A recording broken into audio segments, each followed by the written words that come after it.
Ce soir, c'est la deuxième conférence du cycle Le goût de l'avenir. Pour rappel, le cycle a pour fil d'Ariane Apprendre pour demain. Donc l'objectif de ce cycle, c'est vraiment d'avoir un temps d'échange entre sciences et société pour pouvoir s'interroger sur les transformations en cours et les transformations à venir. Voilà. Et pour mieux se préparer à ces transformations, donc on s'intéresse à la façon que l'on a d'apprendre, à nos propres modes d'apprentissage. Donc il s'agit vraiment de permettre à chacun de s'interroger sur ses propres modes d'apprentissage pour être en capacité d'agir demain. Donc voilà, nous remercions le lieu unique qui accueille l'ensemble du cycle de conférences, dont la plupart s'inscrit dans sa propre programmation du Labo Utile. Donc le Labo Utile qui, par ses propositions, participe à la construction de la citoyenneté. Et nous remercions également la région et la ville de Nantes qui nous soutiennent également. Donc la conférence de ce soir, ce pourquoi vous êtes venus, donc comment passer d'une infobésité à une organisation des savoirs apprenante.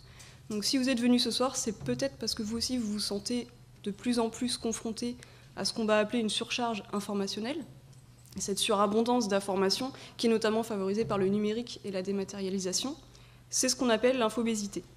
Et on n'a pas choisi ce terme par hasard, parce que ça souligne bien l'aspect préjudiciable ou l'aspect pathologique que peut avoir une surabondance d'informations pour les individus.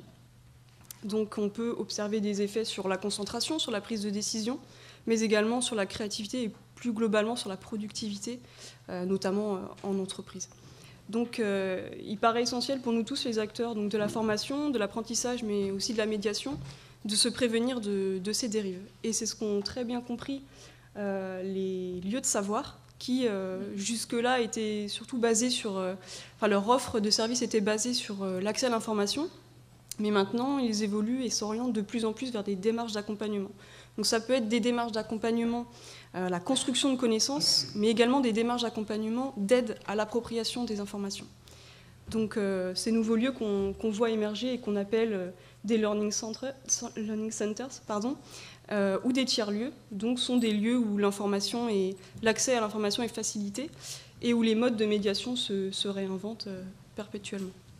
Donc les intervenants que je vais vous présenter dans un instant vont vous rapporter les observations qu'elles ont pu faire sur le terrain durant leurs études, sur les évolutions en cours, mais surtout aussi vont nous présenter des expérimentations de création de Learning Center. Donc je vous présente Madame Cécile Gardiès, qui est professeure de sciences de l'information et de la communication, et Madame Isabelle Fabre, qui est maître de conférences en sciences de l'information et de la communication également. Elles nous viennent toutes deux de Toulouse, donc merci d'avoir fait le déplacement. Et elles nous viennent de l'École nationale supérieure de formation de l'enseignement agricole, donc l'ENSFEA. Alors juste avant de débuter, juste pour vous rappeler, donc après les deux interventions, ou même après la première intervention, on va vous proposer de poser vos questions. Donc on va faire circuler un micro. Donc il n'y a pas de bonne ni de mauvaise question, il ne faut pas hésiter. Et une fiche d'évaluation aussi est à votre disposition si vous souhaitez rester avec nous en contact sur ces questions-là. Voilà, donc je vous souhaite un bon moment de découverte. Bonsoir à tous. Alors nous remercions le CNAM et le lieu unique pour leur invitation, qui nous donne l'occasion d'échanger avec vous sur l'évolution des lieux de savoir autour des tiers-lieux et des learning centers. Alors Cécile et moi, avant d'avoir... on a été d'abord professeur documentaliste en lycée agricole et on a repris sur le tard des études et on est aujourd'hui donc deux enseignantes-chercheurs à l'ENSFEA, donc École nationale supérieure de formation de l'enseignement agricole qui se trouve à Toulouse. Alors on va vous présenter un exposé en deux temps. Tout d'abord, je vais vous faire une présentation de ce que j'ai pu observer dans mes recherches sur les évolutions des bibliothèques. Ça commencera en fait par une présentation du contexte et des principes des learning centers qu'on retrouve dans les bibliothèques universitaires et les tiers-lieux, donc qui sont plutôt liés aux bibliothèques de lecture publique. Ensuite, j'évoquerai rapidement ma démarche de travail en recherche, donc à la fois les cadres théoriques et les méthodes d'observation que je mets en place, les terrains que j'interroge. Et ensuite, au travers de photographies donc de ces terrains, on pourra avoir un peu une idée des dispositifs de médiation et des usages que j'ai pu observer sur ces terrains. Voilà. Et dans un deuxième temps, Cécile vous fera part d'un témoignage, donc la création d'un learning center dans notre école, donc à l'ENSFEA. Alors, il y a quelques années maintenant, je suis partie du constat que les centres de documentation et d'information de l'enseignement agricole étaient souvent organisés selon des sous-espaces dont la dénomination était rarement interrogée. Et donc, j'avais choisi de réapprendre à penser ces espaces, à la fois grâce à des éléments de définition et à des méthodes, et j'avais pour cela interrogé donc, des élèves sur la manière dont ils vivaient et dont ils utilisaient ces centres de documentation et d'information.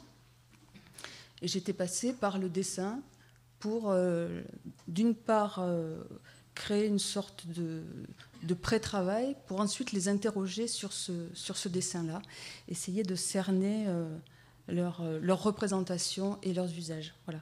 Et donc, bon, là, je vous en montre qu'un, bien évidemment. J'en avais sur plusieurs classes, mais ces dessins montrent qu'ils ont en fait une vision des centres de documentation classiques, en tout cas, au travers des éléments qui sont des éléments de mobilier, et puis surtout un éclatement des espaces et quelques éléments de dénomination qui sont souvent assez pauvres. Voilà.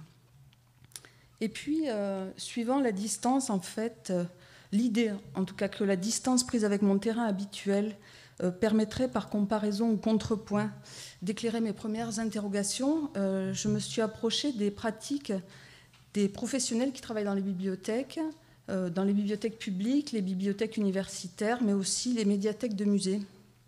Et en fait, tout ce qu'on nomme les lieux de savoir. Alors là, on voit au travers d'un extrait de bande dessinée donc, que la bibliothèque a longtemps été rapprochée d'un sanctuaire avec une verticalité et aussi une figure du bibliothécaire archiviste, une figure un peu sacrée.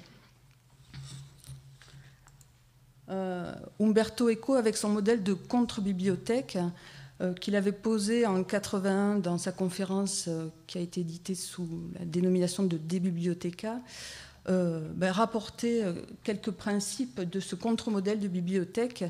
Donc là, j'en ai retenu 3 pour cet échange aujourd'hui. Le bibliothécaire considérera le lecteur comme un ennemi, un fainéant, sinon il serait au travail, un voleur potentiel.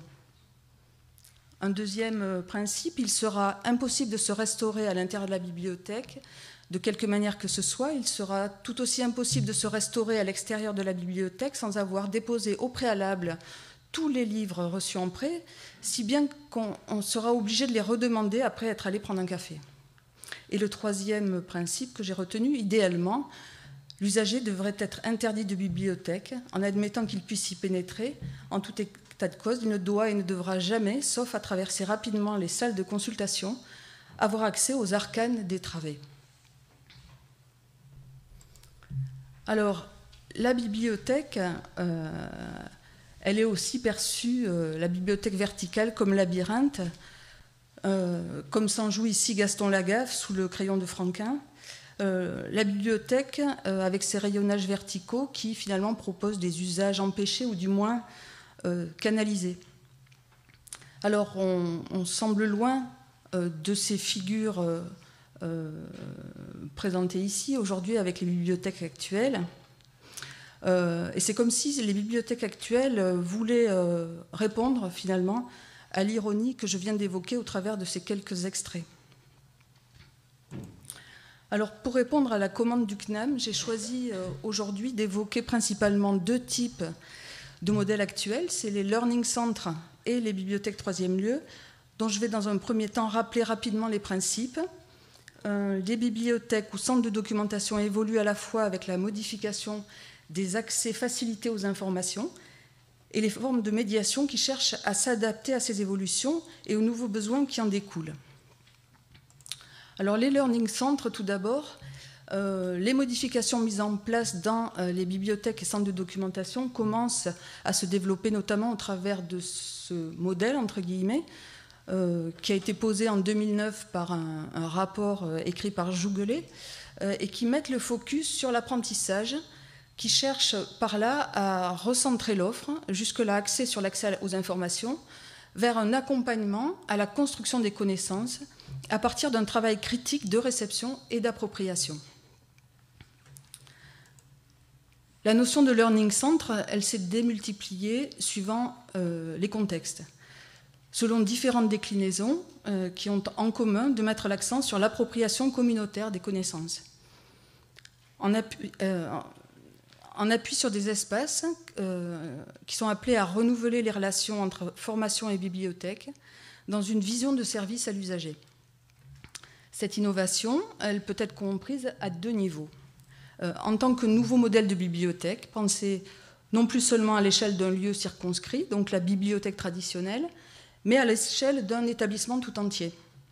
Et également en tant qu'espace potentiel, culturel et social à la fois, qui regroupe documentation, nouvelles technologies, pédagogie, recherche, mais aussi lieu de vie dans une vision de service élargie pour les usagers. Alors, orienté vers des modes de travail dynamiques et partagés, ça peut être du travail en groupe, des productions collaboratives de documents, le Learning Centre se veut une réponse aux évolutions technologiques et sociologiques en cours. Développement du numérique, hybridation des ressources et nouveaux usages qui viennent questionner les formes traditionnelles d'accès au savoir, mais aussi donc les missions des bibliothèques. Si ces évolutions d'usage semblent se confirmer, il reste un travail important à mener pour affiner la manière dont les usagers en milieu scolaire et universitaire investissent des lieux qui ne sont plus des lieux privilégiés de stockage d'informations, notamment scientifiques et techniques, mais qui deviennent des lieux d'apprentissage et des lieux de vie, dans lesquels l'information n'a plus forcément une place centrale, du moins au travers des documents physiques. Les considérations économiques ne sont pas étrangères au développement des learning centres. Alors, je me suis perdue, non? Excusez-moi. Hein. Donc, il s'agit évidemment, derrière ces modèles, de rationaliser des équipements, d'optimiser des ressources, des services. Donc, l'ensemble du campus, et non seulement la salle de cours, devient potentiellement un espace effectif d'apprentissage. Apprentissage actif, logique d'appropriation des outils et des ressources sont à prendre en compte dans la conception des espaces. En d'autres termes, le focus n'est pas seulement mis sur la recherche d'informations, mais sur l'utilisation de l'information de façon productive au service de l'approfondissement de l'apprentissage et la construction des connaissances. L'approche Learning Centre abaisse ou tente d'abaisser les barrières entre enseignement, documentation et recherche. Alors, la bibliothèque est une composante essentielle du dispositif Learning Centre. Cela entraîne un repositionnement de celle-ci et de ses personnels. Le rôle social est mis en avant, le Learning Centre offre un lieu de vie, il est appelé à participer à une intégration harmonieuse à l'université des étudiants. Alors l'ancrage physique reste fort, c'est un lieu vivant, au cœur de la communauté, ouvert, accueillant, qui favorise l'échange. Et la cafétéria, elle est symbolique et souvent présentée comme le lieu emblématique favorisant les interactions, la convivialité et l'intégration. Dans les pays anglo-saxons, le concept s'est assez vite imposé avant de se diffuser dans les pays d'Europe du Nord. Les exemples étrangers montrent aussi qu'il est nécessaire d'adapter les modèles pour pouvoir les mettre en place efficacement et de manière pérenne. Dans le contexte français, de nombreuses universités et grandes écoles ont transposé ce modèle et l'enseignement secondaire montre de même des interrogations fortes des professionnels de l'information face à l'impulsion institutionnelle qui vise à transformer les centres de documentation et d'information en 3C, donc les centres de connaissances et de culture.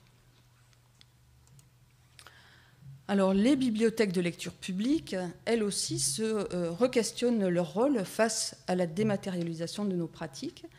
Paradoxalement, bien qu'elles proposent désormais de nombreuses ressources et services en ligne, le modèle émergent en matière de bibliothèque publique est le troisième lieu, que Mathilde Servet donc, a posé en 2009, et qui implique un ancrage physique fort.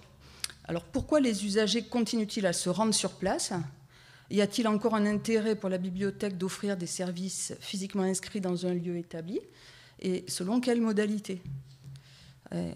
On constate que les bibliothèques demeurent d'abord ce lieu physique.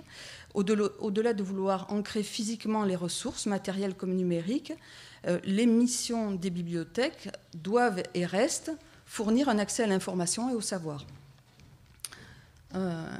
C'est aussi développer la médiation entre ces accès et la population afin que celle-ci puisse s'informer, se développer, s'instruire, se divertir.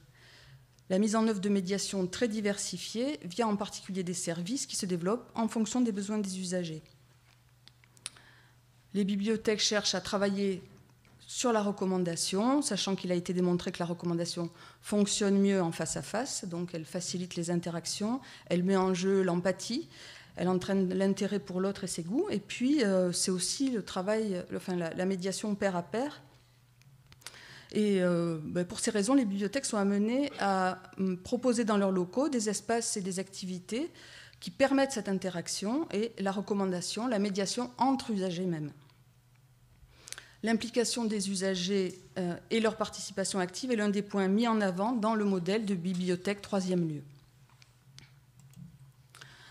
Alors le tiers-lieu et le troisième lieu, c'est la traduction d'une même notion qui désigne le concept qui a été posé par Oldenberg, sociologue, en 1989.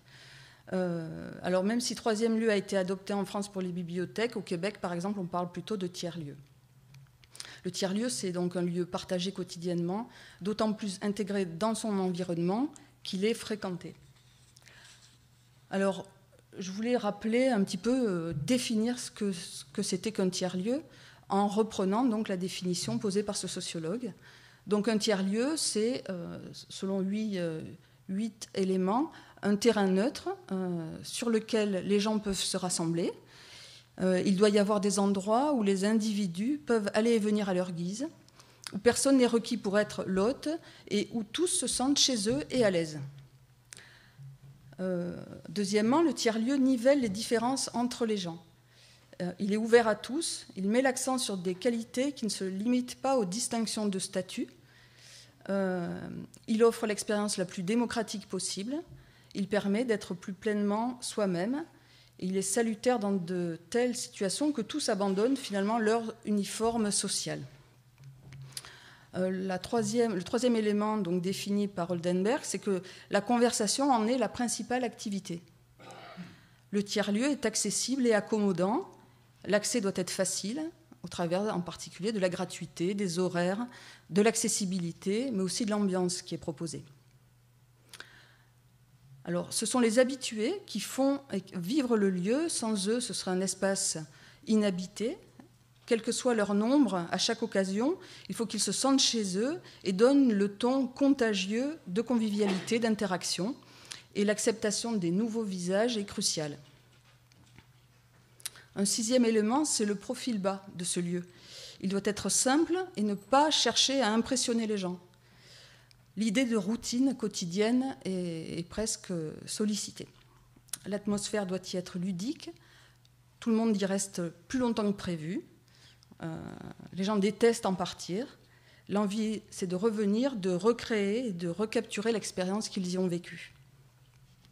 Enfin, le tiers-lieu, c'est un second chez-soi, un environnement sympathique qui prolonge la maison dans la sphère publique, possède les attributs suivants. Il nous enricine dans un pivot autour duquel s'organisent des allées et venues. Il procure un sentiment d'appropriation et d'appartenance. Alors, cependant, au-delà de ces éléments de définition dans ces deux domaines, celui du Learning Center et de la bibliothèque troisième lieu, je me suis posé ces questions. Quels sont finalement les dispositifs qui sont mis en avant par les professionnels qui guident ainsi une telle organisation ?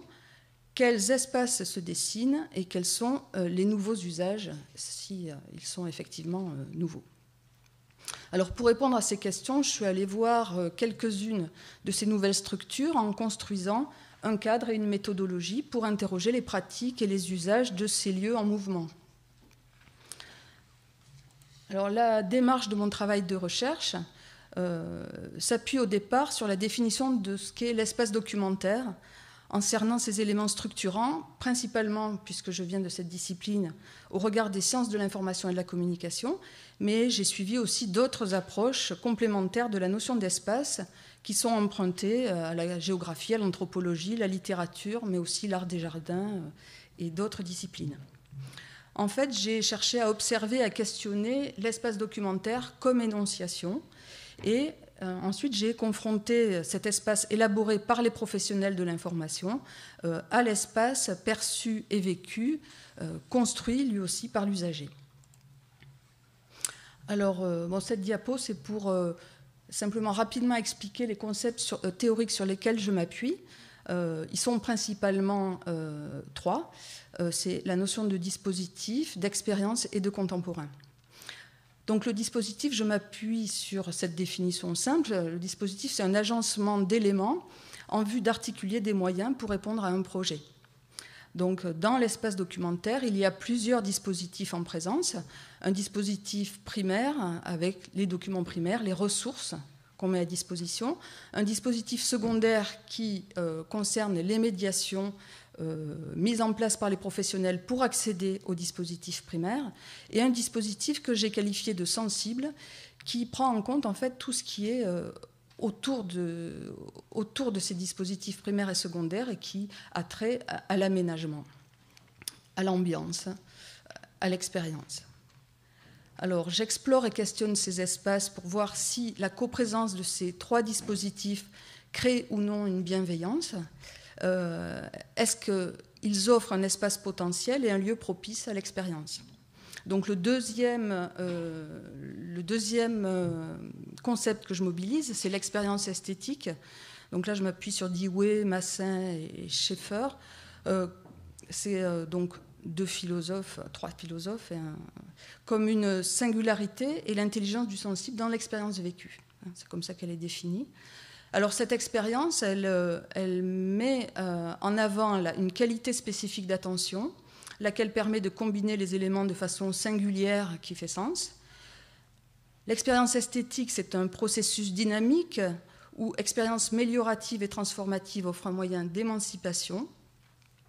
C'est un processus d'apprentissage essentiel, une adaptation créative à son environnement. Elle permet de penser des ambiances, des dispositifs collectifs, et elle valorise donc l'approche sensible des aménagements qui ne sont plus perçus uniquement comme simple support d'opérations techniques. Dernier concept donc, sur lequel je m'appuie, c'est le contemporain. Là, je me suis rapprochée d'un littéraire, en fait, c'est Ruffel, qui a posé ça en 2016. Et il est nantais, non, d'ailleurs? Coexistence, donc il le définit par la coexistence des espaces et leur multifonctionnalité, la coprésence entre dedans et dehors, la superposition des niveaux d'expérience, et le contemporain, c'est aussi une indistinction, une déhiérarchisation dans la médiation technique et symbolique des savoirs.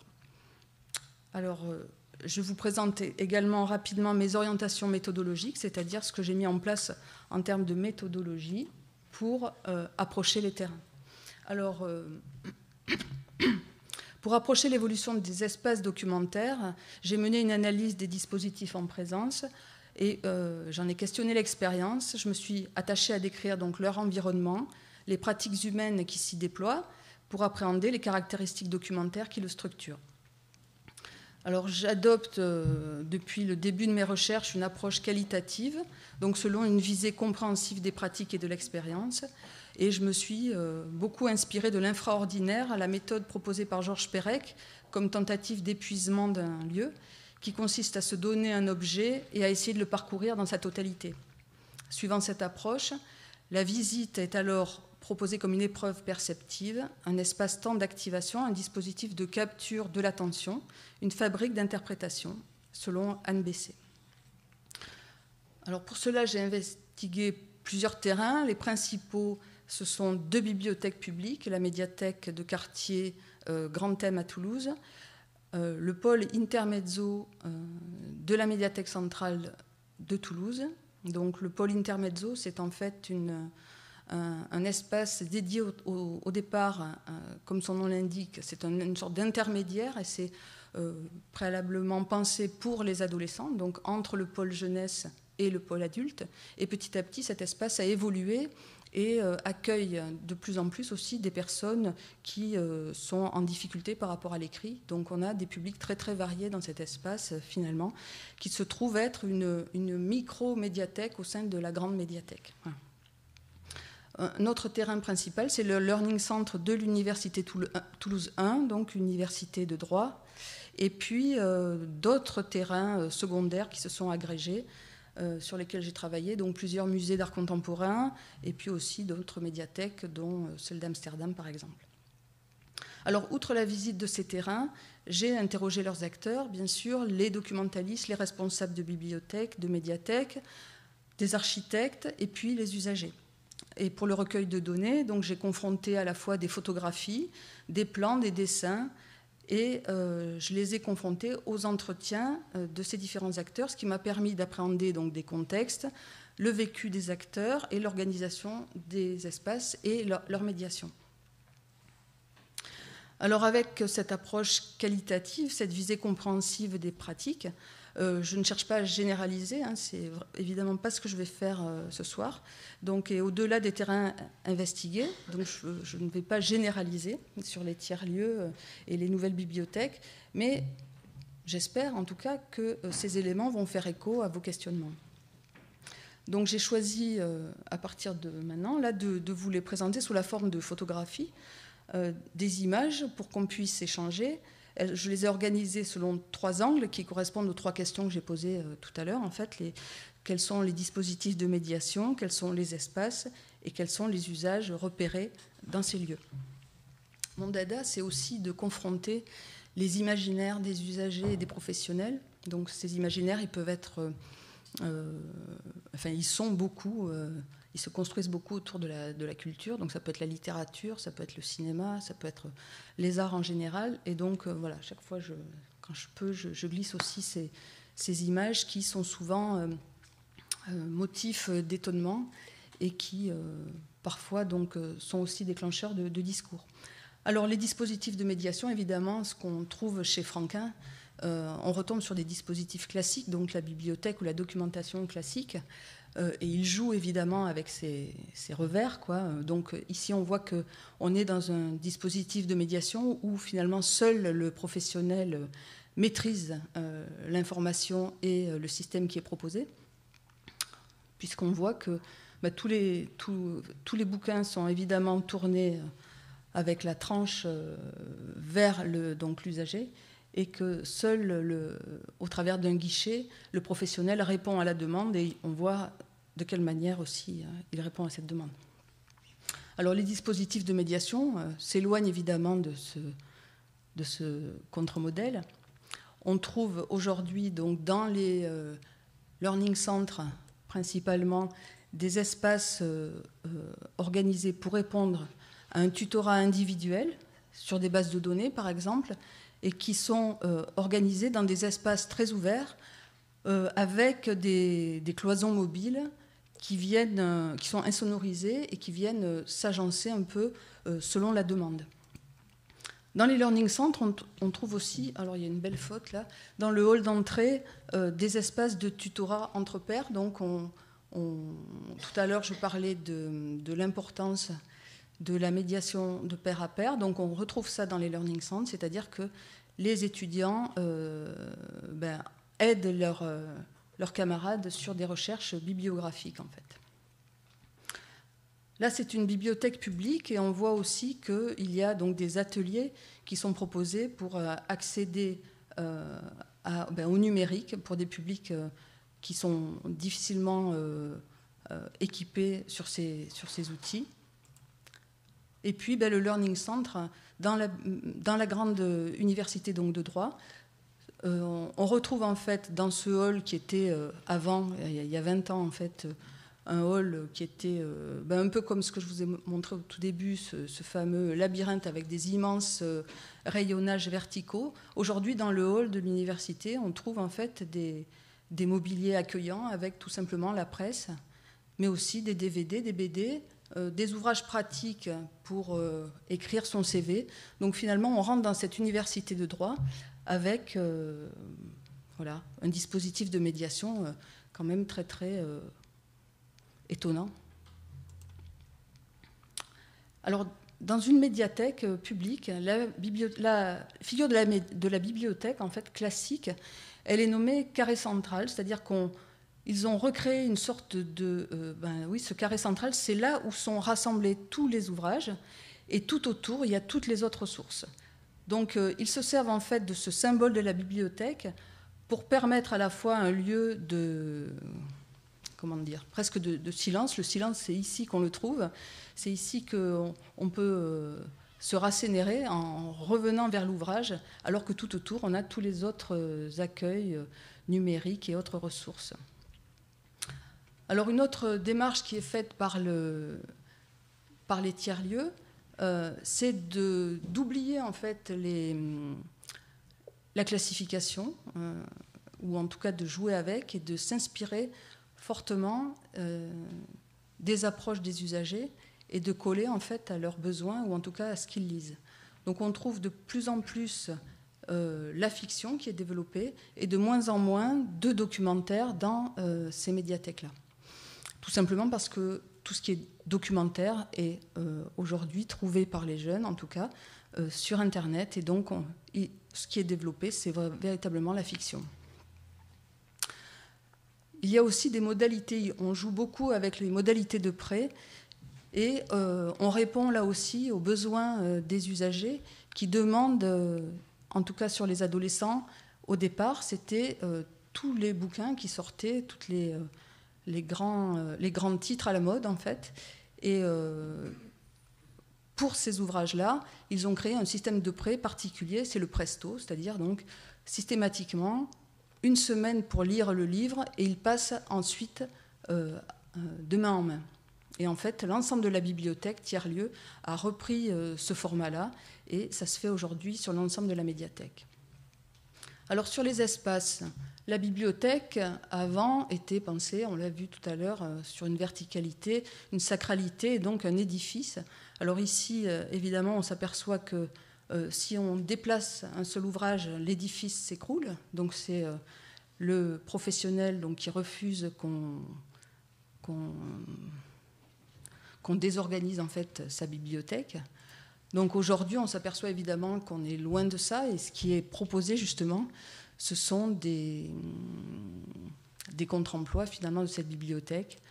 Alors beaucoup de jeux entre le dedans et le dehors. On propose aux usagers en fait de systématiquement le plus possible un horizon vers l'extérieur, des espaces de travail individuels avec cette vision extérieure.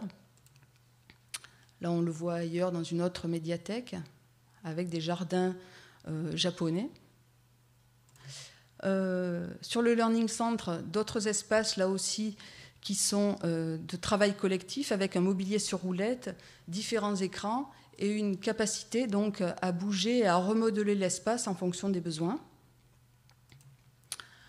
Les espaces, ils sont aussi structurés par des mobiliers innovants.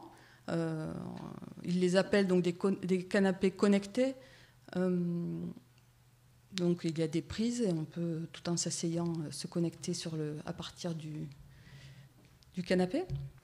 Le Learning Center, c'est aussi des enfilades de canapés qui permettent un travail en petits groupes autour de tables basses, par exemple, mais aussi à la fois de pouvoir s'isoler du bruit et des autres. On voit que les collections, on va dire, traditionnelles sont juste à côté, elles sont toujours présentes. Le Learning Center, c'est aussi la capacité de proposer aux étudiants, ici en droit, donc de se cacher finalement dans les rayonnages et de s'installer au cœur de ces rayonnages grâce à des sièges ergonomiques qui sont aussi facilement bougeables. Je ne sais pas si ça se dit bougeable. Alors, tout à l'heure, dans le tiers-lieu, on parlait de l'importance de mixer les publics. Ici, on s'aperçoit qu'il y a voilà, quelqu'un avec son costume qui est à côté de jeunes qui écoutent de la musique. Donc, on voit véritablement une mixité réelle des publics dans ces médiathèques. La possibilité donc, de réorganiser l'espace pour les besoins d'un travail. Donc on tire les chaises, les fauteuils, on réorganise les tables sans que personne ne s'en offusque. Les learning centres, c'est aussi, donc, tout à l'heure on parlait de dedans et dehors, c'est ces espaces à la fois isolés mais visibles de l'extérieur où sur réservation des étudiants peuvent s'organiser en groupe. Ils ont donc à leur disposition leur propre ordinateur. Ils peuvent aussi louer des ordinateurs et ils ont donc des écrans connectés pour communiquer ou préparer donc des exposés ou des travaux de groupe. Pardon. Donc là encore, on voit des espaces aménagés comme si on était un peu à un bar, avec toujours cette vision vers l'extérieur. Donc ces espaces, ces places sont très prisées par les étudiants pour un travail individuel. Et ils s'observent là aussi, le dedans, le dehors, ils s'observent d'un bout à l'autre en fait, de l'université. Et là aussi, des canapés connectés où la conversation est tout à fait possible. En plein hall, donc du premier étage du Learning Center. Alors, on a parlé aussi de la buvette.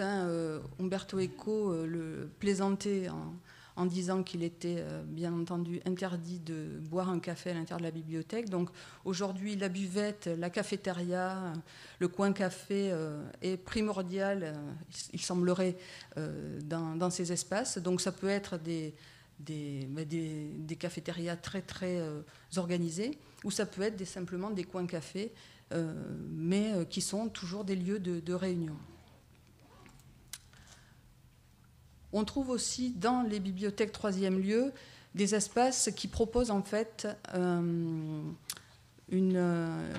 presque une approche en fait familiale, puisqu'on retrouve sur ce canapé rouge en fait l'ensemble d'une famille qui lit comme s'ils étaient sur leur canapé du salon, avec l'accès juste à côté des livres jeunesse qui sont là proposés comme dans une bulle.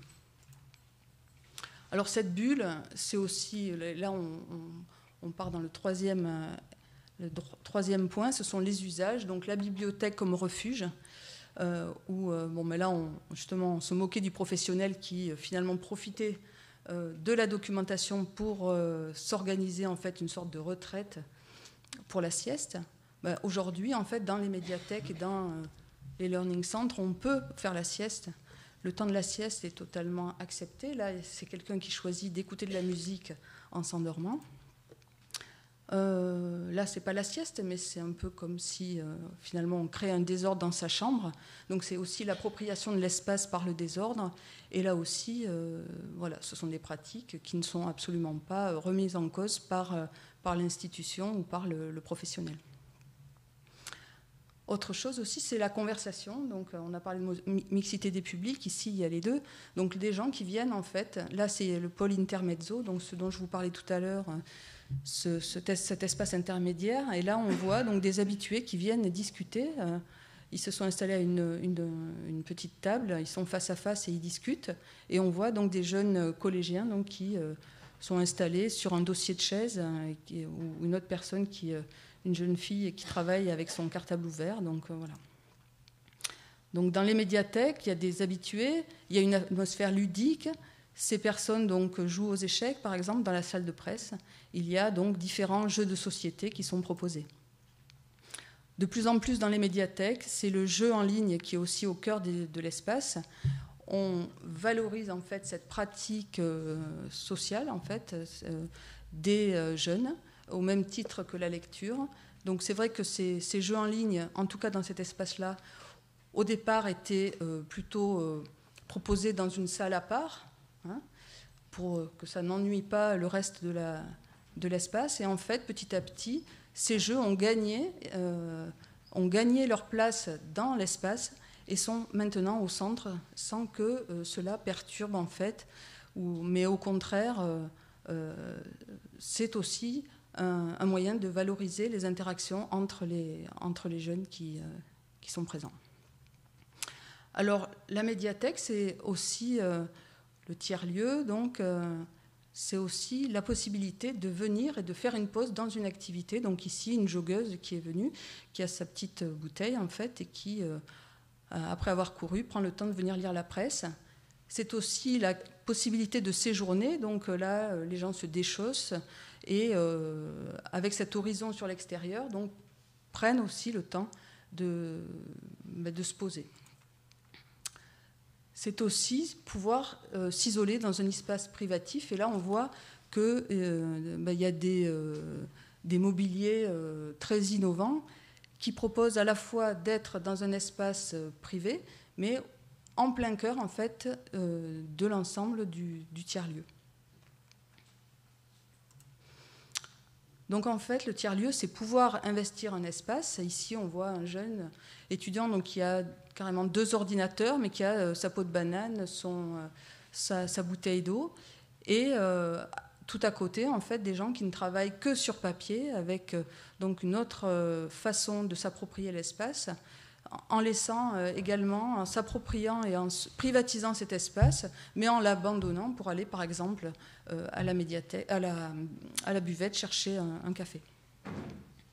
Donc, en fait, en termes de synthèse, les principaux éléments repérés dans ces espaces, c'est qu'on perçoit un processus dynamique, une expérience améliorative et transformative qui offre un moyen d'émancipation des acteurs, professionnels comme usagers. L'expérience qui est proposée dans ces espaces potentiels, c'est un processus d'apprentissage essentiel, une adaptation créative à son environnement. Cette expérience contribue donc à penser les espaces, les ambiances et les dispositifs collectifs. Elle valorise l'approche sensible des aménagements. Et c'est plus uniquement des supports d'opérations techniques, ça va bien au-delà. Et le contemporain de ces espaces donc, peut se résumer rapidement à la coexistence des espaces, à leur multifonctionnalité, la coprésence entre le dedans et le dehors, mais aussi la superposition des niveaux d'expérience qui met au jour des dispositifs qui visent une indistinction et une déhiérarchisation dans la médiation des savoirs.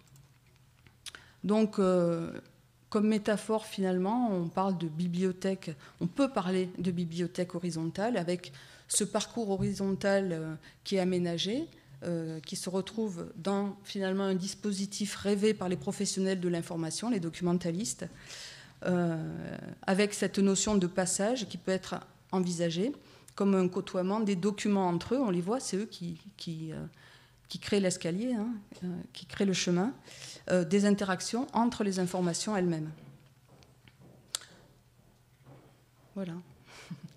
Donc, tout en s'intégrant évidemment dans cette réflexion globale, Cécile va vous présenter, sauf si vous avez des questions préalablement, donc va vous proposer un regard avec la mise en place concrète d'un learning center dans l'ENSFEA.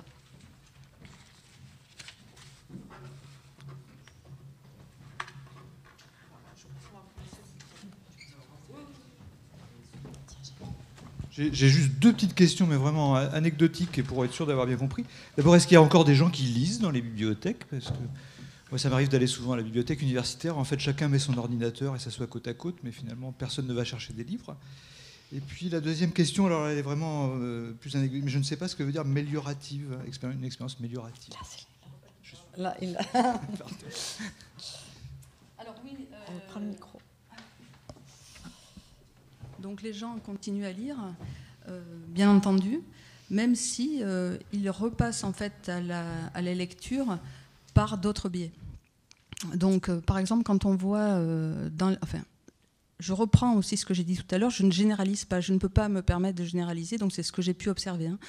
Donc c'est vrai par exemple, dans le Learning Center de la bibliothèque universitaire de Toulouse, donc bibliothèque de droit, quand on voit donc les grands espaces avec les grandes tables, les étudiants sont installés et ils ont en effet devant eux principalement leur ordinateur, leur téléphone et leurs cours. Cependant, les ouvrages de droit sont juste à côté, dans des rayonnages, et ils s'en servent. Ils se déplacent et ils les amènent. Mais en tout cas, ce qui est en effet privilégié, ce sont ces outils de recherche d'information. Ouais. Parce qu'on pourrait faire l'hypothèse qu'ils fassent la même chose dans une salle où il n'y aurait pas de livre, finalement. Eh bien, en fait, alors c'est ça qui est étonnant, c'est que c'est pour ça que je parle de dispositifs sensibles. Je pense qu'ils viennent chercher autre chose, en fait, que l'information. Et c'est aussi pour ça que ces bibliothèques sont en train de proposer d'autres choses.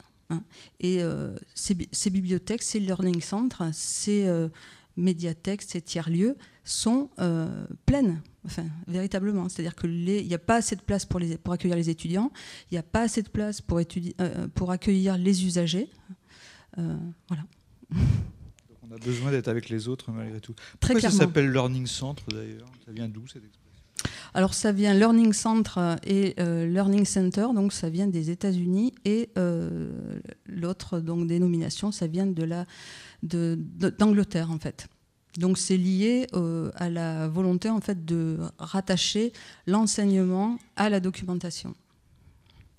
Et vous aviez posé une deuxième question. Oui, l'expérience méliorative, je ne sais pas ce que c'est. Oui,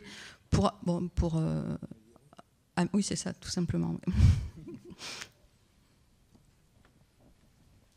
Est-ce que vous pensez que si les pays scandinaves sont très en avance au niveau des tests qu'on peut avoir, enfin, voilà, est-ce que c'est aussi parce qu'ils sont très en avance au niveau des learning centres? Alors, je disais, est-ce que vous pensez que les pays scandinaves qui sont très en avance sur les tests PISA ou autres, c'est aussi parce qu'ils sont très en avance sur les learning centres? Alors, je vais peut-être... je pense que c'est quand même difficile de répondre oui, parce qu'on n'est pas... moi, je n'ai pas une connaissance d'études qui déduit ça. Par contre, quand même, le principe du Learning Center, c'est une centration sur les apprentissages et un accompagnement des apprentissages différents. Donc, je pense que ça contribue. Mais de là à dire qu'il y a un effet direct, je pense que ce serait quand même un peu... En l'état des recherches, c'est pas facile de dire ça. Mais je pense que ça y contribue. Parce que là, ce qu'on a vu quand même, c'est que l'expérience des learning centers est partie également au départ du constat qu'il y avait une désaffection des lieux quand même. Donc là, on voit qu'avec les réaménagements, etc., on a d'autres usages et on a des gens qui reviennent. Mais le constat de départ, c'était quand même la désaffection des lieux et notamment des enseignants.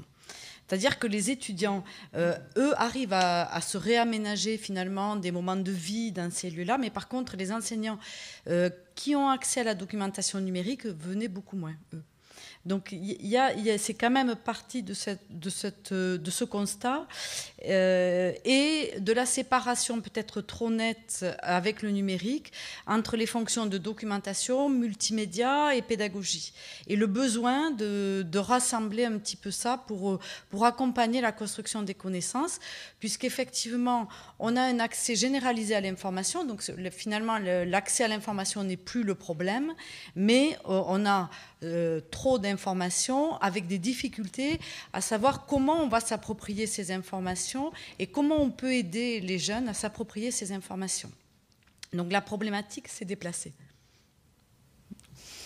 Je reviens sur ce qu'a dit le monsieur tout à l'heure. En fait, moi, ça me fait vachement penser au Work Center, ce que vous avez présenté là, qui est exactement la même chose, sans le côté bibliographique et recherche documentaire, mais des aspects de travail en groupe, de murs qui permettent de s'isoler, tous ces aspects-là, en fait, on les retrouve dans les Work Centers. Et vous dites qu'il y a une grande demande de la part des jeunes pour les Learning Centers et que tout est plein. En fait, est-ce qu'il n'y aurait pas tout simplement une demande juste d'espace collaboratif pour travailler, plus que de recherche, plus que d'emplacement documentaire à proprement parler.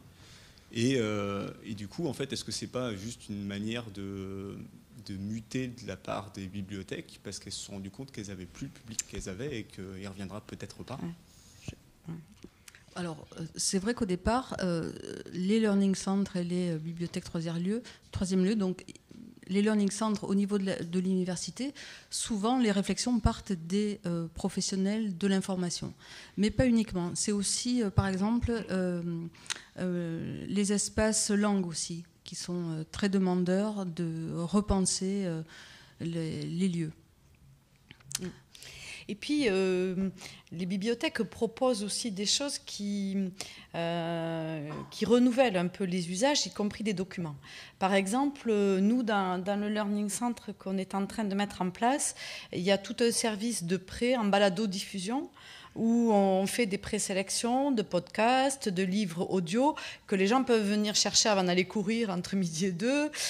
Donc, c'est une autre façon d'accéder à la documentation et ça l'exclut pas. Ça exclut pas le document. Et est-ce que c'est pertinent de, par exemple, proposer plus de fiction, comme vous l'avez évoqué tout à l'heure, dans une médiathèque, plus que des documentaires? Parce que l'argument donné était les jeunes, s'ils veulent trouver des documentaires, les trouvent plus facilement sur Internet. J'en doute, franchement. Je pense que c'est plus facile de trouver de la fiction sur Internet que des documentaires, justement. En tout cas, c'est la réflexion des professionnels que j'ai interrogés. Voilà. Et puis, dans les lycées et collèges, il y a vraiment une désaffection pour la partie documentaire qui est quand même moins empruntée, quand même.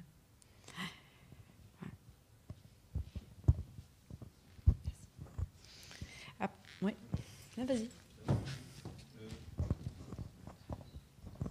Moi, j'aimerais avoir votre sentiment et puis si possible, de développer la question des enjeux économiques qui sont liés quand même à l'avènement des learning centers, notamment de cela. Et vous avez évoqué en effet ce que disait Suzanne Jouglet, en effet sur l'idée de rationalisation et de rassembler en effet différents pôles pour faire en sorte qu'ils soient plus performants, si j'ose dire, quoi. Et j'ai juste en mémoire juste 3 points. Je me souviens déjà, celui qui avait fait démarrer les Learning Centers en Grande-Bretagne, c'est Graham Pulpit, et qui a montré bien que c'était né dans une période, dans un contexte de crise économique que connaissait la Grande-Bretagne dans les années 90, et notamment à l'université, où il n'y avait pas d'embauche ou une baisse des emplois d'enseignants chercheurs, et par contre une montée des effectifs des étudiants, et que pour combler les trous, si j'ose dire, les learning centers étaient les bienvenus. Le deuxième point, je penserais aussi, on lit beaucoup dans la littérature le souci de développer les compétences dites psychosociales, qui sont beaucoup demandées, on sait aujourd'hui, par le monde de l'entreprise, et qui trouveraient à se réaliser dans la fréquentation des learning centers. Et puis, troisième point, je pense aussi, et je ne peux pas m'empêcher quand je vois ça aussi, et ce qui est dit aussi autour, je dirais, c'est l'esthétique, si vous me permettez l'expression, l'esthétique des galeries marchandes. C'est-à-dire le tout en un, cette idée, en effet, de faire venir les gens et de trouver tous les services au même endroit, de créer un climat favorable, de mettre au milieu, en effet, de tous les postes de vente, de mettre des cafétérias, et puis jusqu'à l'idée des marques aussi. L'idée de la marque, elle est très liée au Learning Center aussi. On pense évidemment au Rolex Learning Center et bien d'autres. On voit aussi tout ce qui fait en sorte que les gens restent le plus longtemps possible au même endroit. Je dirais, voilà, il y a certainement d'autres dimensions. Je veux savoir ce que vous pensez sur cette question-là. Alors c'est vrai que par rapport aux baisses d'effectifs, par exemple, de l'encadrement, par exemple, c'est vrai que les learning centers répondent en partie à ça. Alors cependant, je suis allée observer aussi un learning center dans un collège où justement il fallait accompagner des élèves en grande difficulté et en fait sans moyens, en fait le learning center il a été bricolé entre le centre de documentation et la vie scolaire pour pouvoir en fait ouvrir des portes et faire travailler les gens ensemble. Donc finalement c'est quand même un mouvement en fait des personnels sans qu'il y ait une volonté institutionnelle de faire avec moins de moyens. Voilà.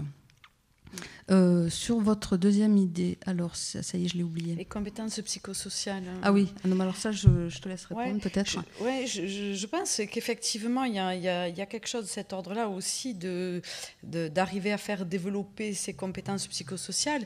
Et d'ailleurs, ça rejoint ce que vous disiez avant, c'est que c'est vrai qu'ils viennent faire des activités qu'ils pourraient faire ailleurs, et pourquoi ils viennent là ? finalement. Et dans ce qu'on voit, c'est quand même le côté chaleureux, mais aussi le côté ressources à disposition qui attire dans ce lieu, et même des choses comme par exemple le fait que ce soit relativement silencieux par rapport à d'autres lieux, quoi. Donc c'est vrai qu'il y a des choses qu'ils pourraient faire dans un bar qui viennent faire là parce que c'est plus silencieux. Maintenant, oui, ce que tu dis de l'usage unique, il y a probablement derrière aussi une forme d'idéologie, hein, quelque chose qui colle finalement à une société plutôt marchande. Hein, ça, on ne peut pas le nier, mais c'est difficile d'aller outre. Par contre, ce qu'on essaye de faire, c'est quand même de faire de ces centres quelque chose d'autre et quelque chose autour de l'appropriation communautaire des connaissances, du partage. Et peut-être, je vais vous montrer à travers ce que nous, on est en train d'essayer de montrer. Est-ce que... Ah, mais c'est moi qui ai le... Je vais vous montrer juste dans le... Bon, je passe sur les premières diapos, on y reviendra après si vous souhaitez, mais pour vous montrer un petit peu ce qu'on peut faire aussi. On a monté notre Learning Center avec un peu plusieurs dispositifs. Donc, il comprend un Fab Lab, hein, vous savez tous ce que c'est qu'un Fab Lab, donc laboratoire de fabrication numérique. Et puis, on a par exemple un Access Lab, donc un laboratoire pour expérimenter des ressources pour les personnes en situation de handicap, un Teaching Lab pour tous nos enseignants en formation où on travaille sur de l'expérimentation, de l'innovation en pédagogie numérique, et un Learning Lab où on démultiplie ces expérimentations en établissement. Et donc, à l'intérieur de l'ensemble de ces dispositifs, vraiment ce qu'on cherche, c'est développer une littératie numérique des publics en formation. Et on fait ça également parce qu'on a des publics très diversifiés, des publics en alternance qui ne sont pas tout le temps là, qui vivent d'autres choses ailleurs, qui ont d'autres ressources, etc. Et donc, il y a une nécessité, quand ils sont là, de proposer des choses qui puissent nous amener à progresser dans ce partage des connaissances. Et finalement, cette notion aussi qu'il y a dans les learning centres d'expérimentation, de faire et de faire ensemble, je crois que c'est ça aussi qui amène un plus et qui peut-être contrebalance un petit peu l'idéologie politique que tu soulèves et qui n'est pas complètement absente non plus.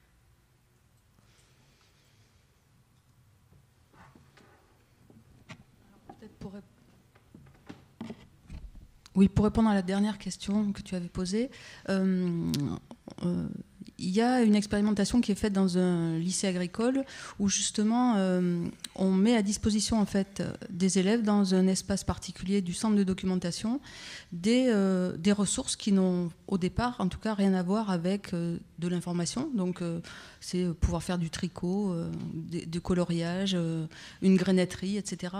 Et donc on s'aperçoit, enfin, la documentaliste qui a mené cette expérimentation donc s'aperçoit en fait que d'une part cet espace est très prisé par les élèves, un moyen en fait de dédramatiser l'ambiance de travail, mais que systématiquement pour pouvoir mener à bien en fait ces activités, ils ont recours aux dispositifs primaires et aux dispositifs secondaires du centre de documentation. Donc ils vont vers les ouvrages pour apprendre à faire ce qui leur est proposé.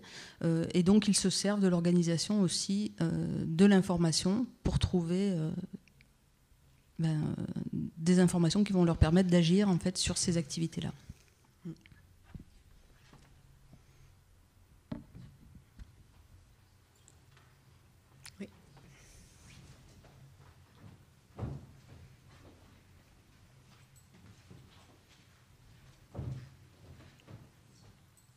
Donc je voudrais savoir si dans les learning centres, étant donné que ce sont plutôt des initiatives de professionnels de l'information, si j'ai bien compris, étant donné que c'est quand même des lieux dont l'usage est de favoriser les apprentissages, est-ce qu'il y a aussi la présence de personnel enseignants, formateurs, qui sont là aussi pour être présents en cas de sollicitation des publics. Donc ça, c'est une question. Et puis la réflexion qui, moi, me vient, c'est qu'on développe quand même beaucoup maintenant l'enseignement à distance, la mise en ligne de cours, les MOOC et tout ça. Et je me dis, finalement, les gens, ils ne vont pas chez eux pour apprendre, ils vont dans des lieux et on nous vend un peu aussi l'enseignement à distance comme étant une manière de résoudre le problème immobilier. On fait moins de salles de cours, on fait moins d'amphis parce que les gens, ils vont apprendre chez eux. Puis en fait, non, je me rends compte qu'ils n'apprennent pas chez eux. Ils ont besoin d'un lieu pour être ensemble, pour apprendre, même si ils travaillent de manière isolée ou en groupe. L'espace est important finalement. L'espace identifié comme étant un lieu où on est là pour apprendre est important. Oui, ça c'est tout à fait vrai parce que l'enseignement à distance, quand même, la position de solitude par rapport à l'apprentissage, elle est quand même très très compliquée. Hein. Donc même si on met en place des solutions pour créer de l'interactivité à distance, on voit bien que ça ne suffit pas, quoi, que c'est pas suffisant. Et donc, effectivement, les gens se regroupent. Donc, l'espace, il reste important. Et c'est aussi pour ça qu'on est rentré par cette problématique de l'espace, parce qu'il est important également, malgré les évolutions liées au numérique. Et simplement, il est repensé, cet espace. Mais la nécessité d'un espace physique, il reste, et il reste autour du partage des connaissances, quoi. Donc je suis vraiment d'accord avec vous que c'est l'apprentissage qui nécessite aussi un partage. On ne peut pas seul, c'est vraiment très compliqué, quoi. Donc oui, c'est sûr. Et c'est aussi pour ça qu'il y a un certain nombre de laboratoires, hein, comme les Fab Labs, etc. Les laboratoires d'expérimentation, ils sont basés sur le faire et sur le faire ensemble. C'est-à-dire, il n'y a pas... C'est des dispositifs qui sont relativement horizontaux. Il n'y a pas forcément quelqu'un qui sait, quelqu'un qui ne sait pas, mais on fait ensemble et on expérimente et on s'entraide. Voilà, alors le tutorat, c'est aussi ça, hein, mais dans ces laboratoires, c'est ça qui est mis en avant. Alors, je ne sais pas si vous souhaitez que je vous parle un petit peu plus de la mise en place du projet Learning Centre ou si vous souhaitez qu'on discute sur d'autres points, comme vous voulez.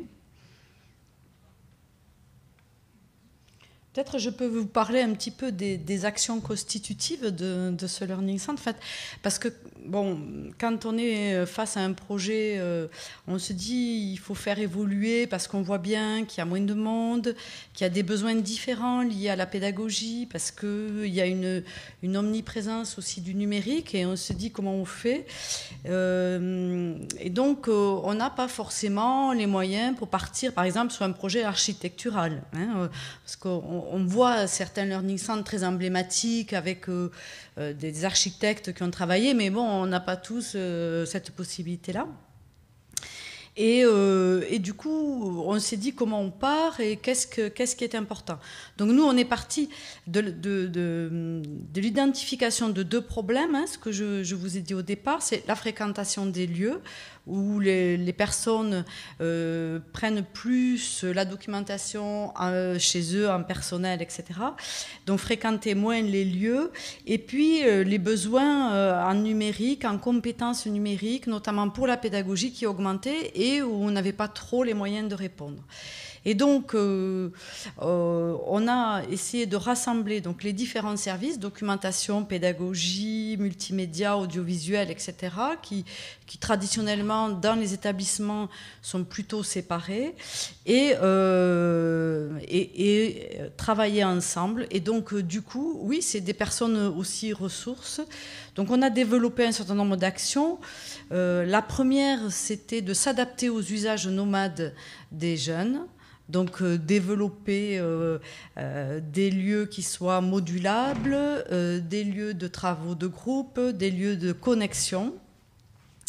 Et ça, leur donner ces possibilités-là en dehors des prescriptions, c'est-à-dire en dehors des moments où l'institution prescrit de travailler ensemble. Ensuite, il y a eu la création d'un studio de tournage qui permet de réaliser des contenus multimédia. Donc là, évidemment, il y a par exemple la création de capsules vidéo pour des MOOC ou pour des formations à distance, mais également pour apprendre à créer des contenus multimédia. des espaces de coworking. Donc là, on rejoint aussi la première question, hein, avec des espaces de travail en petits groupes autonomes. Donc là, ce que demandent les usagers aussi, c'est d'avoir le matériel à disposition et pouvoir l'utiliser seul, avec la possibilité de moduler leurs espaces de travail. Donc, par exemple, les télés qu'on a vues dans les salles de groupe, c'est pour pouvoir communiquer et préparer en commun des travaux. Bon, l'Access Lab, je vous en ai parlé, hein, l'espace dédié à l'accessibilité numérique des personnes en situation de handicap. On a travaillé également sur la vie étudiante et tout ce qui est ancien foyer socio-éducatif. Et là, c'est pour aussi travailler sur le mieux vivre ensemble, hein, qui pose quelquefois des difficultés. Donc là aussi, c'est des créations de jardins partagés, c'est des réaménagements complets des espaces de vie.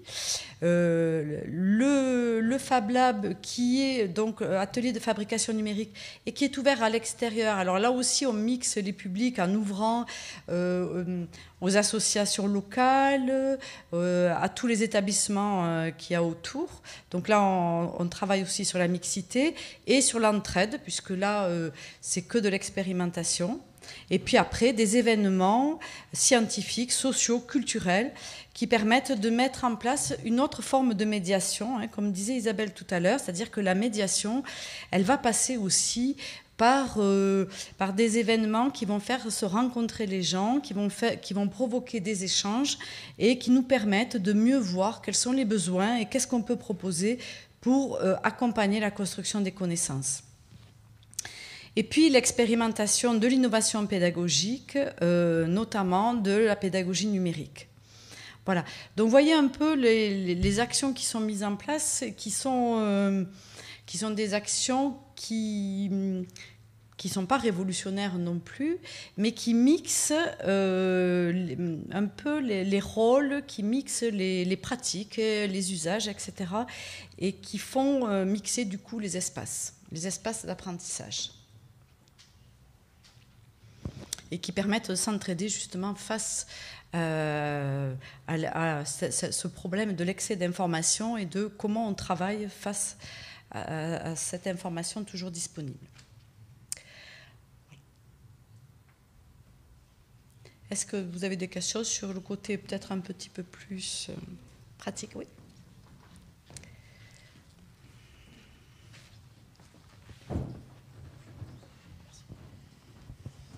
Est-ce que vous avez une sorte de pourcentage du volume des personnes qui viennent dans ces espaces par rapport à la population totale? Est-ce que c'est 10% de la population totale ou plutôt 80%? C'est-à-dire, cet espace répond à une majorité ou à une minorité de personnes? Et si c'est une minorité, que fait la majorité? Comment elle s'informe? Comment elle apprend autrement dans ces situations de surinformation et de numérique et enfin, de situation actuelle? Est-ce que vous avez une vision de qui fréquente en représentativité? Alors sur notre école, moi je pense que c'est quand même une majorité qui fréquente, mais on a un public particulier, quoi. C'est peut-être pas très représentatif, puisque nous on forme des enseignants et puis après on a des étudiants, mais plutôt de niveau master. Donc bon, c'est pas, je sais pas si la question était plutôt liée au secondaire ou au sup, je sais pas. Notre expérience. Enfin, moi, ce qui m'intéresse beaucoup là, c'est le côté, c'était la thématique sur information et comment on s'informe aujourd'hui avec trop d'informations. Et donc les lieux, ok, sont importants. Et les gens qui ne viennent pas sur ces lieux, comment font-ils pour s'en sortir face à la surinformation? Donc voilà, je voulais voir s'il y avait. Mais les publics sont variés, donc il faudrait distinguer. Alors, bon, je pense qu'il y a quand même une problématique différente suivant les publics. Les enseignants, eux, ils font directement avec l'information numérique, même si eux aussi se noient dans la masse d'informations. Et là, je pense qu'il y a des systèmes de médiation plutôt classiques, c'est-à-dire on reste sur des choses où on trie l'information, on propose des aides pour s'y retrouver, etc. Mais dans l'ensemble, ils se débrouillent et c'est assez difficile de les faire venir, les enseignants. Et quand ils viennent, c'est plutôt lié à des problématiques, par exemple, de pédagogie numérique. Et donc, c'est aussi à travers ça qu'on va travailler avec eux, puisque ce que j'essaie d'insister sur le fait que c'était des faire avec, c'est-à-dire que c'est à travers l'expérimentation, par exemple le studio de tournage, etc., on essaye de faire ensemble. Donc, on n'a pas forcément les solutions. Donc, c'est après, ensemble, où on va, par exemple, travailler, ben oui, mais une capsule vidéo, c'est quoi? Et donc, on va chercher à s'informer ensemble, à rassembler de la documentation. Donc, finalement, c'est autour du faire qu'on remobilise ce retour sur l'information. Voilà. Et par contre, pour le public étudiant, ils sont aussi très sensibles aux événements qu'on peut mettre en place. Ça reste quand même un public qui vient. Et puis pareil, sur les travaux de groupe, ils vont demander où on va être là en appui, quoi.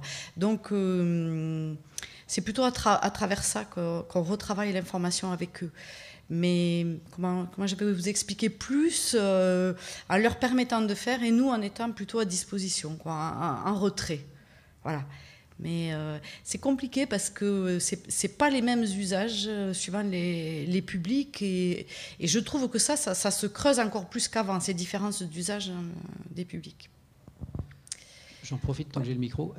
Une autre question, vous me direz si elle est trop décalée ou pas. Est-ce que vous avez travaillé sur la possibilité que l'information soit une mauvaise chose ? Parce que pendant des siècles, on a considéré que l'information était une bonne chose parce qu'on n'en avait pas. On court après. Maintenant qu'on en a beaucoup plus, on se rend compte souvent qu'on en a trop. Est-ce que vous avez envisagé, pour partie ou dans certaines situations, que l'information était effectivement une mauvaise chose ? Et en général, en volume, l'immense majorité de l'information qui est à notre disposition ne nous sert à rien, voire nous pollue, nous fatigue. Est-ce que vous avez aussi travaillé là-dessus ? Alors, là-dessus, je dirais que l'information, elle n'a de valeur qu'à réception. Donc, c'est uniquement parce qu'un récepteur a besoin d'une information qu'il va activer cette information et qu'elle va devenir quelque chose de signifiant pour lui. Ça a toujours été. C'est-à-dire qu'à partir du moment où l'information ne vous intéresse pas, ne correspond pas à votre besoin, l'information, elle va y être, mais elle est dormante. Et elle n'est pas mauvaise, elle est dormante. Elle ne vous intéresse pas à un moment donné par rapport à votre besoin. Donc ça a toujours existé. Alors, est-ce qu'il y a plus d'informations dormantes ? Oui, probablement. Il y en a plus qu'avant de l'information dormante.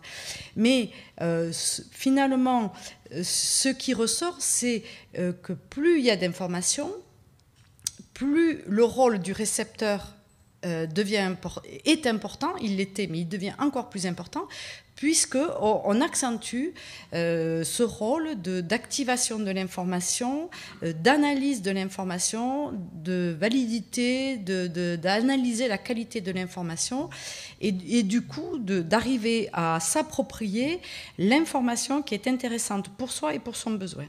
Donc, pour moi, ça a toujours été, et c'est inhérent à la définition même de l'information. Simplement, ça accentue ce côté importance du récepteur. Je vais laisser le micro, mais vous l'avez dit à plusieurs reprises, en fait que l'information n'était plus le problème, il y avait une distanciation avec l'information. Non, c'est l'accès à l'information qui n'est plus le... Alors l'accès, il y a eu plusieurs formulations qui évoquaient cela en fait. Et on voit bien dans la logique du lieu, c'est moins l'objet qu'on vient regarder qu'autre chose. Donc, l'action comment dire, passer de l'objet à l'état d'être informé ou à l'action de s'informer.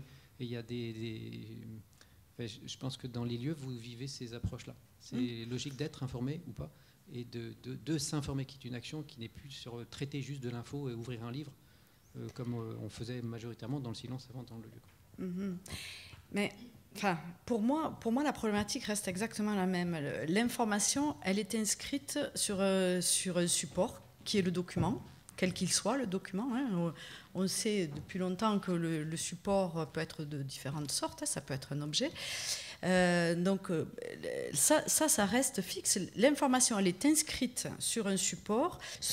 Le fait qu'elle soit inscrite, ça permet de rechercher l'information en d'autres lieux et d'autres temps que le moment où elle a été produite. Et ce qui reste central, c'est qui va chercher de l'information et où et pour quels besoins. Et donc ça reste toujours d'actualité pour moi. C'est ça qui est renforcé. Donc presque moi, enfin, dans ma pratique, ce que je trouve, c'est revenir aux fondamentaux de qu'est-ce qu'est l'information, qu'est-ce qu'il faut faire pour construire des connaissances à partir de cette information, quelles sont les démarches, ou qu'est-ce qui fait qu'on va s'approprier des informations, et donc revenir à comment on peut caractériser l'information, par exemple, pour s'y retrouver. Je vais prendre un exemple. On travaille avec les élèves sur qualifier l'information en fonction de son genre, c'est-à-dire le genre, ça se caractérise par le croisement de la durée de vie de l'information et de la fonction de l'information. Donc la durée de vie, c'est d'arriver à repérer si une information est plutôt éphémère ou durable. Et deuxièmement, on croise avec l'utilité. Est-ce que l'information elle est utile explicitement ou utile de manière diffuse? Et quand on croise ces deux caractéristiques, on arrive à discerner si c'est bien l'information qu'il me faut ou pas par rapport à mon besoin. Donc par exemple, une information durable et utile explicitement, on trouve à ce croisement-là, c'est de l'information spécialisée, donc par exemple de l'information scientifique et technique. Et donc, on va déjà avoir une idée de si elle va nous être utile pour notre besoin et pour construire des connaissances, ou par exemple, une information éphémère et utile de manière diffuse sera peut-être une information de renseignement ou une information plus de divertissement, par exemple. Et donc là, on mesure quelle utilité ça va avoir pour soi en fonction de son besoin. Donc, connaître ces fondements de l'information, c'est ça qui me paraît important pour aujourd'hui aborder la quantité d'informations et savoir la trier et l'évaluer. Justement, il me semble que la problématique qui était posée ce soir, c'était celle de l'infobésité et justement du traitement, de la hiérarchisation de ces informations. Et je me demandais en vous écoutant en quoi le lieu participait de ça. Finalement, ce que vous êtes en train de nous dire, là, c'est extrêmement intéressant. Les derniers propos, c'est l'accompagnement qu'ont fait des étudiants, des auditeurs, enfin des gens qu'on forme, et notamment leur capacité à regarder la légitimité des sources qui sont données. Enfin, je pense dans les bibliothèques, il n'y a pas trop de problème parce que les ouvrages, ils sont choisis par des enseignants. Enfin, finalement, ils sont déjà présélectionnés. Mais sur Internet, c'est moins le cas. Et du coup, comment on fait pour se débrouiller avec ces sommes d'informations? Donc, en quoi le lieu participe de ça? Ou est-ce que c'est pas plutôt les personnels qui accompagnent, ou les formateurs, ou les bibliothécaires, je sais pas. Alors bon, moi, évidemment, je suis intimement persuadée qu'il y a un rôle primordial à la formation. Hein, je pourrais difficilement dire autrement. Donc, oui, je suis persuadée qu'il y a quand même... voilà, qu'il faut que ça en passe par, justement, connaître les fondements de l'information du document. Ce qui permet, par exemple, de valider une information, c'est de connaître les contextes de production et d'édition de l'information. C'est ça qui nous permet ensuite de voir si l'information, elle est de la qualité qu'on souhaite pour apprendre. Alors, est-ce que le lieu participe à cette formation? Bon, moi, je pense que oui. Isabelle en est encore plus persuadée que moi. Nous avons des approches complémentaires là-dessus. Moi, j'ai plus une approche, on va dire, didactique de l'information, où je pense qu'une formation en bonne et due forme, si je peux m'exprimer ainsi, est nécessaire. Mais pour autant, le lieu, il propose quand même une organisation des savoirs qui en elle-même me paraît être une forme d'apprentissage. Mais peut-être tu peux compléter pour dire, puisque c'est plus ta spécialité. Oui. En fait, on forme des professeurs documentalistes dans les lycées agricoles. Et ils ont, ces professeurs documentalistes sont à la fois enseignants, ils ont un temps de formation qui est reconnu, hein, et en plus, donc, ils gèrent un espace documentaire. Donc c'est ce double rôle, en fait, sur lequel ils doivent s'appuyer pour amener donc leurs élèves à travailler sur l'information. Donc on se partage en fait le travail, mais c'est vrai qu'il y a quelques heures d'enseignement qui sont données en particulier au BTS et au bac pro par exemple, mais après il y a toutes les secondes, les terminales, les premières avec lesquelles il faut travailler, et on n'a pas ces temps d'enseignement, ou on n'a pas non plus ces temps de tutorat ou d'aide individualisée. Donc il faut bien aussi travailler autrement, et on s'aperçoit que ces professionnels de la documentation, ils ont à gérer un espace qui est un système d'information qui est en lui-même pédagogique dans ce qu'il propose. Donc finalement, la pédagogie et l'apprentissage passent aussi par l'aménagement des différents dispositifs que je vous ai présentés. Voilà. Alors, peut-être que je peux vous donner un exemple. Par exemple, on travaille la notion de système d'information, et on travaille avec les élèves sur la manière dont l'information est traitée, sur des systèmes d'information plutôt manuels, gérés par des documentalistes, par exemple, et des systèmes d'information où l'information est traitée de manière automatique, via des moteurs de recherche et des logiciels, etc. Et où, du coup, on n'a pas la même recherche d'informations à faire, et on ne peut pas évaluer la qualité de l'information de la même manière. Donc, le fait de montrer les différences de systèmes d'information, à la fois plus manuels, avec les espaces tels qu'ils sont organisés, etc., et de manière plus automatisée, ça permet aussi de montrer cette différence-là et d'essayer de réfléchir à la manière dont on recherche l'information pour la sélectionner, suivant comment le système est organisé. Parce que c'est ça qui détermine la recherche et la sélection de l'information, c'est d'arriver en amont à repérer de quelle manière l'information est traitée et organisée dans les différents systèmes d'information.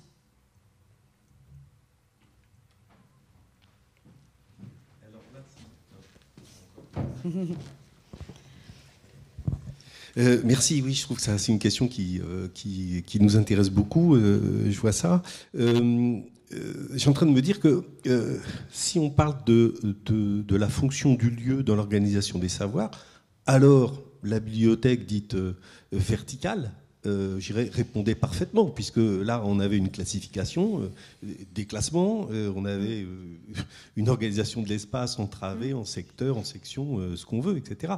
Bon, et la réponse que j'entends quand même, c'est pas la question du lieu et de la structuration du savoir, puisque vous avez parlé de déhiérarchisation, de désorganisation, de détournement des classements, etc. Donc de tous les repères, on pourrait dire. Hein.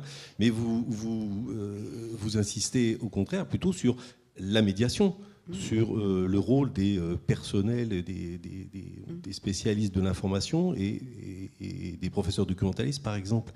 Donc là, et de la didactique. Je ne sais pas moi ce qui est en faux, là. Hein, donc voilà, et je trouve que c'est deux modes de réponse complètement différents. D'un côté, on a une institution qui essaye de transmettre des savoirs formels pour pouvoir se repérer dans des systèmes d'information quels qu'ils soient. Et de l'autre côté, on a l'impression d'avoir là un espace qui cherche la déstructuration. Oui, mais au profit aussi d'un accès à l'information elle-même. C'est-à-dire que si on a une désaffection des lieux et que l'information ne se fait l'accès à l'information ne se fait qu'au travers, par exemple, des systèmes d'information automatisés, tu vois, tu as du mal aussi à travailler sur l'appropriation de l'information de qualité, la comparaison avec des systèmes d'information différents, etc. Donc l'espace, il donne aussi, par l'attractivité qu'il propose, un accès à l'information elle-même qu'après, tu peux travailler de manière plus formelle, hein, tu vois. Non, je ne t'ai pas convaincue.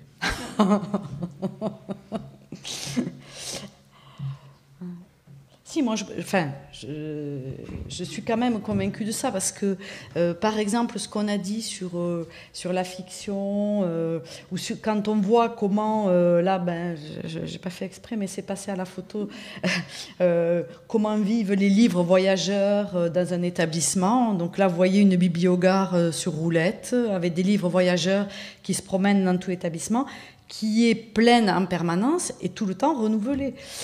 Donc il y a bien quand même aussi, si tu veux, un rapport au document, un rapport à l'information physique, et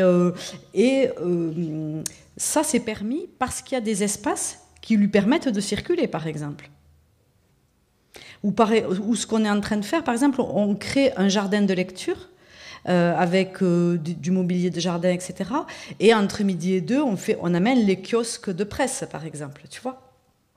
Donc, il y a cette... dans le réaménagement des espaces, il y a aussi cette notion d'amener une information traitée de qualité, de rapprocher l'usager de cette information-là.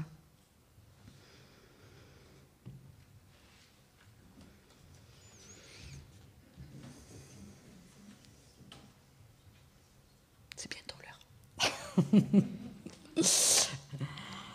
Bien, mais c'est même l'heure, oui.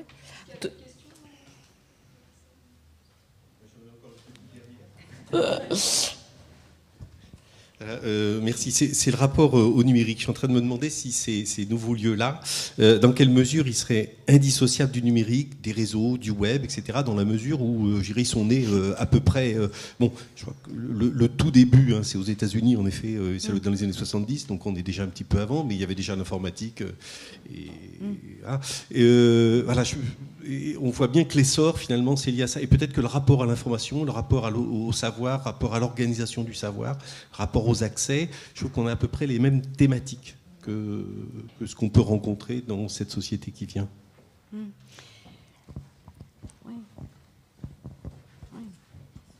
Oui, mais en même temps, il y a besoin, si tu veux, il y a un besoin aussi d'expérimenter même ça, si tu veux. On voit bien qu'il y a à la fois une familiarité et à la fois un besoin d'expérimenter très très fort. Et là, par contre, sur les besoins d'expérimentation, avec le public enseignant, c'est encore plus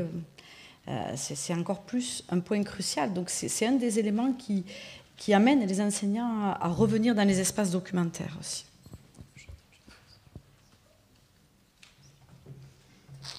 Bien, mais écoutez, merci beaucoup pour votre écoute et vos questions. Merci.